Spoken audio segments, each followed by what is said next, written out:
थालिर बागान थारुन बायदिसिना गायनानै जिउ रुजु रुमु रायजो जानायखौ नोंथांमोना दंस' खालामनो सानदों नामा? नोंथांमोना बिनि सायाव बिबासना गैया? हाग्रामा सरकार সময়ত বনাওয়া আৰু সেইটো কোন জায়গাত দেখিছে দেখছা? 15 বছর हेल' रायजोफोर खुलुमबाय आरोबाव फिथांखि ब्लग इउटुब चेनेलनिफ्राय रायजो राजा बयनिसिमबो गोजोननाय बावहरनाय जाबाय। रायजोफोर आङो गोसोखौ गोजोननाय मोनदों। एनडिएफबि फाउन्डार रन्जन दैमारि सारा न'खरनि जाथि खुरमाफोरजोंहाय सावरायलायनो थाखाय 20 साननि थाखाय सुथि लानानै फैनाय जोङो नुनो मोनदों। रायजोफोर बिथाङा सम मोनदों गावनि न'खरनि मानसिफोरजोंहाय सावरायलायनो थाखाय। गोसोखौहाय जोबोद गोजोननाय मोनदों बेबायदि भिडिअखौ नुनानैहाय। आं आसा खालामो बिथाङा जोंनि बर'फोरनि गेजेरावहाय थाबैनो जोंनि बर' रायजो राजाफोरजोंहाय गोरोबज्लायनानै थानो थाखाय खाबु मोनसिगोन आरो आसाम गभर्नमेन्ट आरो भारत सरकारा बिथांखौ थाबैनो रेहाय होगोन होननानै। रायजोफोर दानिया फैजोङो इउपिपिएल पार्टिनि सायावहाय माखासे बाथ्रा सावरायगोन आरो लोगोसे बिपिएफ पार्टिनि सायाव। नोंथांमोना नुदों रायजोफोर सावगारियावहाय वाल पेन्टिं खालामगासिनो दङ इउपिपिएल पार्टिनिया। नाथाय बे वाल पेन्टिंखौ नोजोर होनानै अपोजिशन पार्टिखौ सापर्ट खालामग्रा बर' हारिनि सासे एक्टर मुं मोननाय बिथाङा इउपिपिएल पार्टिनि बे पेन्टिंखौ लानानै जे बासुगावनि मोनसे फ्लाइअभार बेयावहाय पेन्टिं खालामनायखौहाय हेंथा बाथ्रा बुंनायखौ नोंथांमोना खोनादों। बिथाङा सोर एसे नायनानै ला आरो भिडिअखौबो खोनासंनानै ला मा बुंदों। हेल' भिउवार्स आं दिनै नै दंफैयो आं माबायाव चिरां डिस्ट्रिक्टनि बासुगाव फ्लाइअभार बियो। ओमफ्राय दा मोनसे बुस्थुआ जाहैबाय 15 इयार्सआव हाग्रामा सारखौ बिपिएफ सरकारखौ जेबो बानायाखै होनना बुंदोंमोन। 15 বছৰত মানে বিপিএফ চৰকাৰৰ একো বনোৱা নাই বুলি কৈছিলে ইউপিপিএল চৰকাৰে। কিন্তু সেই ফ্লাইঅভাৰটো আমাৰ হাগ্ৰামা চৰকাৰ সময়ত বনোৱা আৰু সেইটো কোন জায়গাত দেখিছে দেখছা? 15 বছৰত একো বনোৱা নাই বুলি মানে ইউপিপিএলে কৈছিলে। that this is the only work in 5 years of Pramod বড়ো গভৰ্ণমেণ্ট। প্ৰমোদ বড়ো চৰকাৰ মাত্ৰ বিপিএফ বনোৱা ফ্লাইঅভাৰ কিবা ব্ৰিজ তাতেহে মানে লিখা লিখি 5 বছৰত সেইটোৱে প্ৰমোদ বড়োৰ কামটো। কোনো একো নাই। 5 বছৰত প্ৰমোদ বড়ো চৰকাৰ একো বনোৱা নাই যেবো বানায়াখै 5 বছৰাও। জাস্ট অনলি নিবে প্ৰমোদ বড়ো চৰকাৰা বিপিএফ বানাयनाय फ्लाइअभाराव प्रमोद बड़ो जिंदाबाद इउपिपिएल जिंदाबाद खालि बेल' लिरनाय जेबो गैया। रायजोफोर रावबो एबार प्रमोद बड़ो सरकारखौ सरकाराव दा लाबोफिन। जास्ट बेल' 5 बोसोराव जेबो खामानि मावाखै। 5 बोसोराव एकো কাম কৰা নাই। 5 बोसोराव जास्ट मात्र বিপিএফ বনোৱা फ्लाइअभार আৰু ব্ৰিজ তাতেহে प्रमोद बड़ो जिंदाबाद इउपिपिएल लंले भेटुहे लिखा। একো কাম কৰা নাই। একো কাম কৰা নাই। Thank you.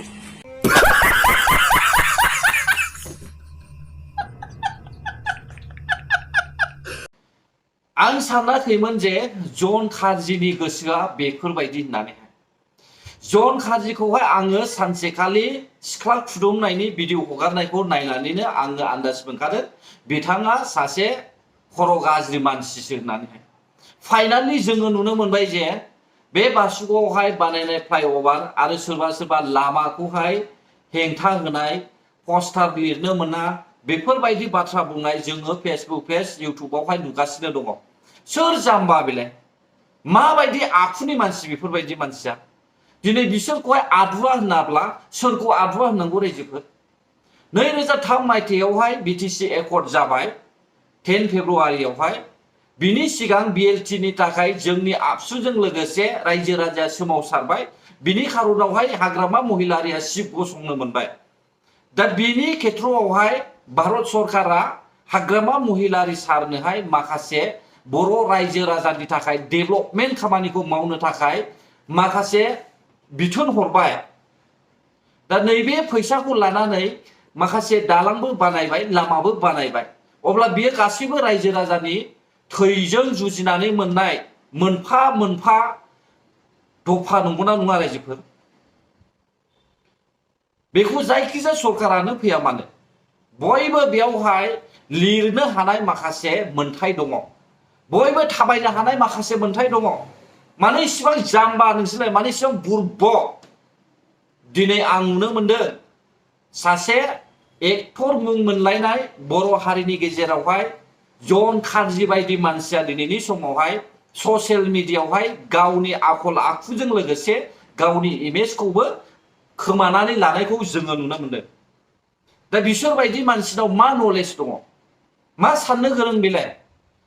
जुदि साबायनो सिम्पल बेसिकनि बाथ्राखौनो बुजियाखैब्ला पलिटिक्सखौ लानानै जुदि सासे एक्टर मुं मोनलायनाय मानसिया जुदि माखासे साधारन सुबुंफोर बायदि जानला मोनला ससियेल मिडियायाव भिडिअ हगारोब्ला अब्ला बेबायदि मानसिखौ माबोरै एक्टर होननानै गनायना लानांगौ दे बुंलाय रायजोफोर? नोंथांमोनाबो बिजिरनानै नायब्लानो जाबाय। आंथ' लाजिनायसो मोनदों। दिनै जन खारजिया बयजोंबो सिनायजायो, बयजोंबो गनायजायो, गाज्रि मानसिखौ फोसाबो होननानै सिनायजायो। नाथाय बिनि गेजेरावनो आं नुखादों बिथांखौहाय सिख्लानि फट' खुदुमलायनायखौहाय बियो ससियेल मिडियायावहाय सिम्पोल महरै हगारनानै होदों। दा गावनि दायखौ आनज्रायनानैहाय गुबुननि दायखौहाय दायित्व लानानैहाय सोरखौबा बुग्लुं सुग्लुं खालामनायावहाय बिथाङा हेफाजाब होदोंमोन। दिनै जों फैयै फैयै नुबाय सासे आदुवा खर' गाज्रि मानसिसो जन खारजिया। दा रायजोफोर नोंथांमोननि सायावसो नोंसोर मा बुङो बुंबाय था, नाथाय आं जायखौ नुदों बेखौ आं हगारनानै होदों। दानिया फै जोङो क'क्राझार परबतजरा बासबारिनि सायावहाय जानाय दाङाबाजिनि सायावहाय माखासे बाथ्रा सावरायबावनोसै। गिबियाव नैबे आइजोनि जे बुंनाय राव बेखौ नोंसोरो खोनासं मा बुंदों। उत्तम हाज'वारिया जुदि बे आदानि कम्पानिखौ जुदि आलदायाव लाङाबा उत्तम हाज'वारिखौ जों गाबोन लायनानै इसिमिटजों जोङो बेयावनो आदानि कम्पानिनि खुन्थिया बानायगोन। निश्चय BPF खौ सापर्ट खालामग्रा दैदेनगिरिफोरजों लोगोसे रायजो राजाफ्राबो दिनैसिमबो थै सोबनायनि खामानि मावनो सेस्था खालामो। हौवायानो जा हिनजावानो जा दासिमबो मानसि सिथारनायनि खुगानिफ्राय राव ओंखारो BPF पार्टिखौ सापर्ट खालामग्राफ्रा। हयथ' बै समावहाय बेबायदिनो दाङाबाजि दावराव दावसि गोजोननाय गैयै सोरखौबा नेवसिनाय, सोरखौबा मुगैनाय, सोरखौबा होसोनाय, सोरखौबा बुथारनाय खामानिफ्रावहाय सापर्ट खालामबोदोंमोन। थिग बेबायदिनो दाबो जोङो नुगासिनो दङ जे मानसि बुथारनायनि बाथ्रा बख'नाय। दिनै बे हिनजावा बुंदोंना बुङाखै? उमुखखौहाय पस्टजोंहाय लुफागोन होननानै बुंदोंना बुङाखै बेलाय? अब्ला बुथारनो नागिरदोंना नागिराखै? बांद्राय बुङाखैथ' बे हिनजावा। जुदि बेफोरबायदि बुंनाय खोथायावहाय बिजिरनानै नायनायनि उनावहाय जेलाव लांजायोब्ला मा खालामनो? बेखौबोथ' साननो गोनां ना। सरकारा मोजांनि थाखायसो खामानि मावनो नागिरदों, नाथाय अपोजिशन पार्टिनि मानसिफ्रा पलिटिक्स केरियारनि थाखाय रायजो राजाफोरखौहाय अर सावनानै होदों। दिनै जों बेखौ नुदों। बेयाव थांदों सोरबा APB पार्टिनि, बेयाव थांदों सोरबा एक्स भलन्टियार फर्सनि, सोरबा बनसुनो, सोरबा ट्राइबेल सुरक्षा मन्चनो, बिथांमोनासो अर सावनानै हैदों बे रायजो राजाफोरखौहाय। नंखाय नंदोंब्ला खोनासं, अदालगुरिनि एक्स भलन्टियार फर्सनि सासे बोराय बैसोनि सुबुङा मा बुंदों खोनासं। जोंनि BTCनि चिफ बिथां प्रमद बर'आ BTRनि मोनसे थांखि बायदियै, सरकारनि थांखि बायदियै बिथांमोना आदानि ग्रुप आरो बेनिफ्राय आसामनि APCDL कम्पानिनो बा कर्परेसननो गासै 3600 बिघा हाखौ बे कम्पानिनो हगारनो नागिरदों, थार्मेल पावार प्रजेक्ट मोनसे प्लान्टनि नामैहाय।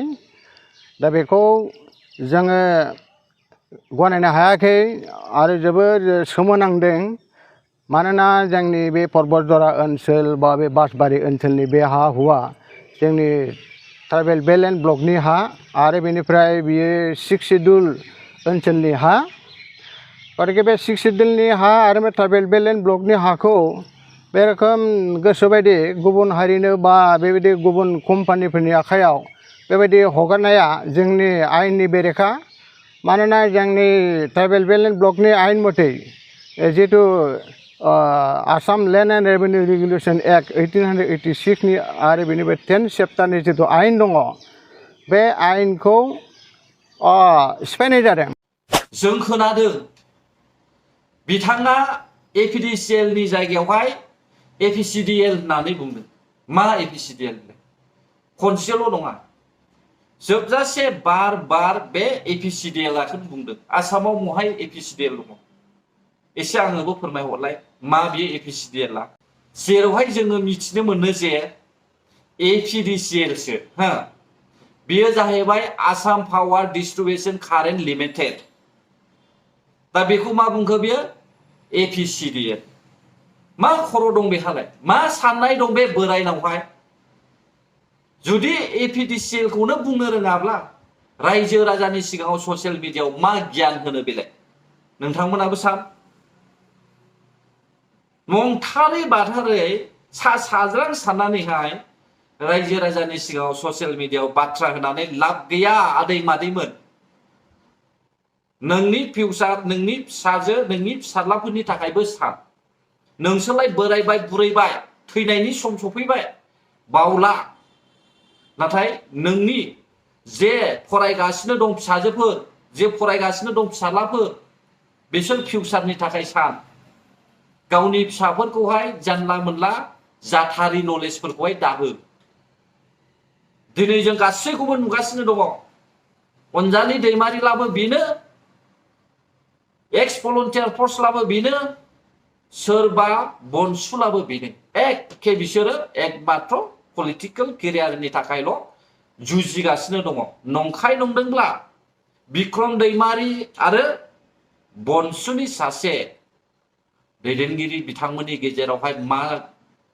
जाथाय सोमजिदों खोनासं अडिअ रेकर्ड आं लिडारफोरखौ बुंखादों मिथिबाय नों क'क्राझार पार्टी अफिसाव दाफै नोंखौ खरमाथा दैखांजोबगोन बिक्रम दालालसो नों सासे आं लिडारफोरखौ बुंबाय थादों बे खोथाखौ सोर नों सोर लिडार होननाय नों दालालसो आं जोंनि क'क्राझार डिस्ट्रिक्ट लिडारफोरखौ होनदों नोंसोर मानो खोन्थायाखै नोंखौबो आं मेसेज गोलाव गोलाव लिरनानै हरदों मिथिबाय बिक्रम नोंसोरो रायलायलाय आंनो मेसेज गोलाव गोलाव लिरना दोनहराखै बिक्रम नों सोर क'क्राझार दागाखा नोङो क'क्राझार जेनेबा क'क्राझार पार्टी अफिसाव आंनियाव बिदि दा हरलै फंबाय आंनियाव बिदि दा हर मा हरा बेलाय नोंनो लाबोदों बेखौ मोनसेयाव सेमा जों ग्रासरुट लेभेलखौ मा मिथिगौ नोंलाय जों ग्रासरुट माबामोनजों रायलाय कास्टम दामोजों रायलाय बुरबक कास्टम दामोजों रायलाय दालाल जोब नोंसोर गासिबो दालाल जोब